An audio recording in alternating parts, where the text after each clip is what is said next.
अलग अलग स्पोर्ट्स को अलग अलग pivotal moments, significant moments define करते हैं। इंडिया में क्रिकेट के लिए it was the 1983 world cup victory, of course. Black Americans के लिए जेसी ओवन्स की जीत 1936 बर्लिन ओलंपिक्स में यही सिग्निफिकेंस होल्ड करती है। यूएस आइस हॉकी टीम जब 1980 में ओलंपिक्स में जीती थी तो अंडरडॉग्स का मतलब ही बदल गया था। अब इंडियन हॉकी के लिए अगस्त 5, 2021 ओलंपिक्स की जीत जर्मनी को हराया था 41 साल के वेट के बाद। After a weight of 41 years हम एक मेडल जीते थे, ब्रॉन्ज मेडल जीते थे, जर्मनी को हराया था, 5-4 से हम जीते थे। और ये शायद किसी हद तक एक रीबर्थ, एक रिजुविनेशन मार्क करता है इंडियन हॉकी के लिए। अब क्वेश्चंस बहुत सारे उठे थे उसके बाद, बिकॉज इतना लेंथी गैप था। क्या लक ने एक रोल प्ले करा?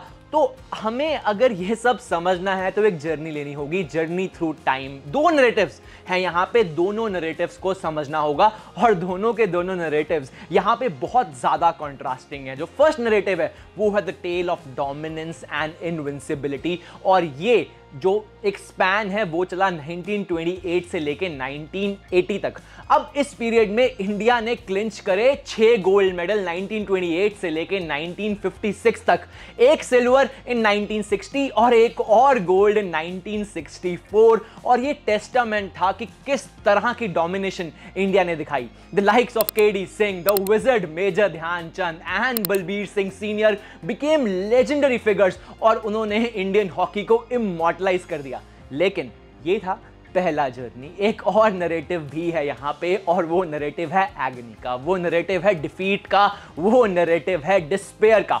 ये स्टार्ट हुआ जब Ashwini Kumar, the then Indian hockey federation के प्रेसिडेंट इन 1973, जब उन्होंने रिजाइन करा। उसके बाद टीम्स, जो पूरा का पूरा देश था वो नदर्न एंड सदर्न ब्लॉक्स में डिवाइड हो गया। इंडियन हॉकी की प्रोग्रेस और ज्यादा हिंडर हो गई। और उसके बाद इंटरनेशनल हॉकी फेडरेशन में मिड 1970s में एस्ट्रोटर्फ का इंट्रोडक्शन कर दिया। अब एस्ट्रोटर्फ फेवर करता था यूरोपियन एंड ऑस्ट्रेलियन प्लेयर्स को, उनकी फिजिकलिटी को सपोर्ट करता था। इंडियन प्लेयर्स को हमें आदत थी ग्रास पिचेस पे खेलने की, जो कि स्किल्स, ड्रिबल स्किल्स और ये सारी ऑन ग्राउंड स्किल्स को फेवर करता था। और इससे भी इंडियन परफॉर्मेंस पे धीरे धीरे डिक्लाइन आना शुरू हो गया। और उसके बाद इंडियन हॉकी ने फेस करे फाइनेंशियल कंस्ट्रेंट्स, और इसके लिए हमने ऐसी चीजें करी जैसे कि 1976 मॉन्ट्रियल ओलंपिक्स के लिए हमने पिच को प्लास्टर करा काऊ डंग से प्रिपरेशन करने के लिए, लेकिन obviously it was ineffective.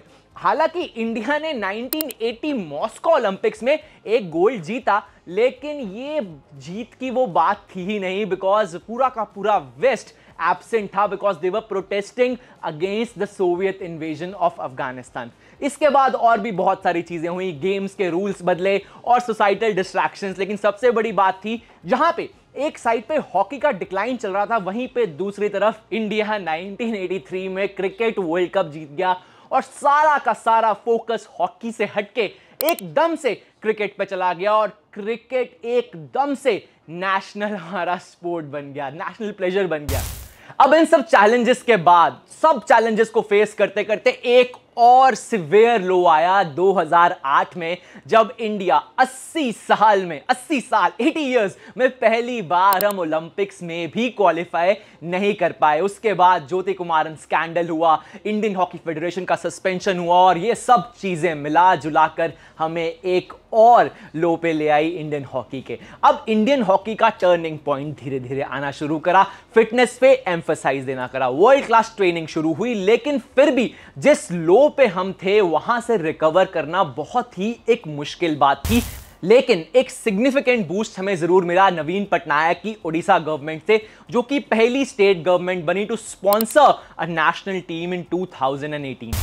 Odisha का Naval Tata hockey high performance centre, Bhubaneswar के कलिंगा स्टेडियम, और ये सब चीजें एफर्ट्स को सिग्निफाई करती हैं।